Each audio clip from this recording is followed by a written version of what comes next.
This review will take a quick look at the D.B. Cooper case, the famous 1971 skyjacking, and it's still unsolved. And here's some new potential new evidence that perhaps may lead to a resolution in this case. And let me get this on the screen real quick here. It's real easy to relate to and understand. One moment, please. Guys, do we have any amateur detectives out there?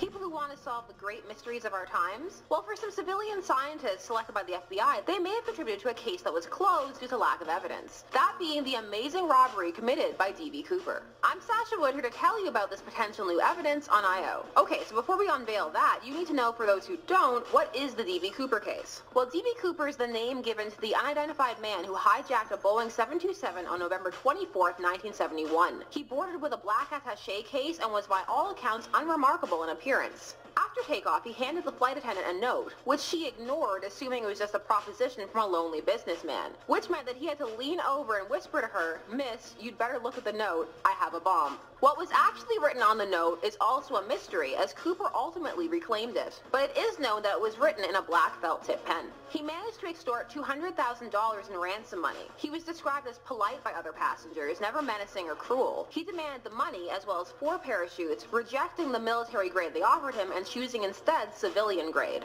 FBI agents assembled the money from several Seattle area banks, 10,000 unmarked $20 bills, and made a microfilm photograph of each. After his demands were met, the plane landed at Seattle-Tacoma Airport, where all passengers were released, and the money and parachutes were exchanged. The plane then refueled and took off again, with alias Dan Cooper outlining his flight path, a southeast course towards Mexico City. After numerous instructions, such as the fact that the landing gear remained deployed, the wing flaps be lowered to 15 degrees, and that the cabin remained unpressurized, as well as locating a second refueling stop, they were off. At some point during the flight, around 8:13 p.m., the aircraft's tail section sustained a sharp upward movement. It is thought that around that time period is when D.B. Cooper parachuted from the plane. Despite rigorous investigation by the FBI, Cooper was never properly identified or found, despite the excellent composite put together after interviewing the passengers. Obviously, this is the Cliff Notes version. There are many, many more minute details, but we would be here all day. Suffice it to say that the public was, and still is, captivated by how someone could pull something like this off seemingly successfully. So what is this new breakthrough? Well, scientists used a powerful electron microscope to examine the JCPenney tie left behind by Cooper during the hijacking.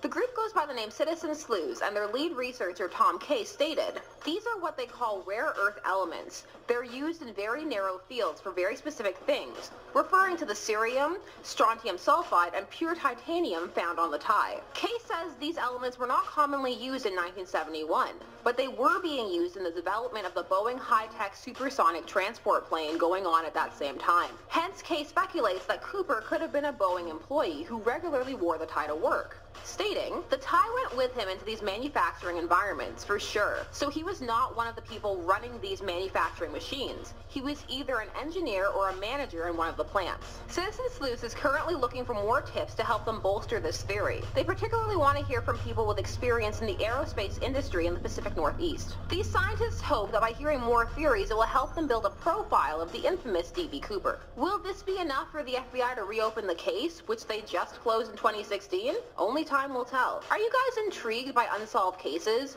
Would you ever form a league to try and solve them? Let me know in the comments down below. Also, leave the mysteries that intrigue you the most down there.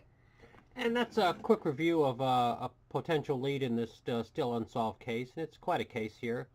And there's a lot of stuff on the internet. Several books have been written about it. And let me get a final screen on here. And that'll do it. If you follow this case, hopefully this is a quick, informative review. And let me get a final screen on here.